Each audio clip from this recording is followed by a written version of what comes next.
Mon nom c'est Mama Adama Kamara. Je suis assistante productrice à Search for Common Ground depuis le mois de mai 2019.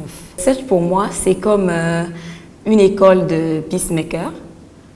Tout ce que nous faisons à longueur de journée à travers nos activités sur terrain et tout, notre façon de voir et de gérer les conflits, notre façon de promouvoir la paix est carrément différente de celle des autres.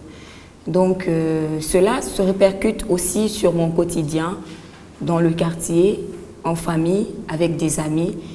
J'essaye toujours de déceler le problème, quand il y a surtout, et d'apporter une solution common ground. Je trouve ça un peu ridicule que les gens disent que la lutte pour l'émancipation de la femme est réservée qu'aux femmes intellectuelles.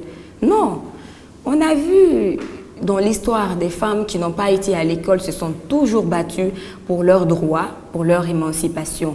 Donc que la femme soit en milieu rural, que la femme soit dans un bureau climatisé, que la femme soit à Sertoria, elle peut militer aussi pour l'émancipation de ses amis, de ses pères qui sont à Conakry, à l'intérieur du pays, bref, en zone rurale. Les gens le disent souvent que nous les femmes, nous sommes les plus nombreuses en Guinée. Mais pourquoi faire les choses sans nous? Et moi je trouve que tout ce qu'on doit faire, il faudra que les femmes soient associées parce que sinon, elles ne seront pas impliquées dans ces prises de décision et leurs actions n'auront pas aussi l'impact recherché. Quand les femmes ne sont pas impliquées, c'est comme si rien ne bougeait. C'est un peu difficile de le dire parce que le contexte actuel du pays nous montre tous que les femmes sont victimes d'une façon ou d'une autre. Donc, ces femmes doivent tout de même comprendre que la résolution des crises que le pays est en train de vivre ne peut pas se faire sans leur implication. Les femmes ont marché, les femmes ont manifesté, mais les femmes n'ont pas dialogué. Les femmes n'ont pas appelé à la paix.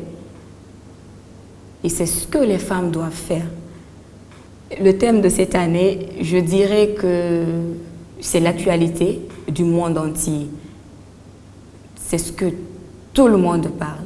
L'équité, l'égalité, chance entre les genres. Je dirais que c'est une occasion d'attirer l'attention de tout le monde entier, mais surtout pour des gens qui se battent pour les droits des femmes, sur certains facteurs qui peuvent booster leur combat et déclencher l'émancipation de la femme, comme nous le souhaitons. Aujourd'hui, c'est mon souhait le plus ardent, voir une femme à la tête de la présidence de la Guinée, voir une femme à la tête de la Guinée, ça ne fera que me réjouir. Parce que nous disons souvent que les femmes sont mieux en gestion, que les femmes sont rigoureuses dans la gestion. Mais laissons voir les femmes aussi gérer le pays. Moi, je pense que beaucoup de choses bougeront si toutefois une femme occupe le trône de la présidence.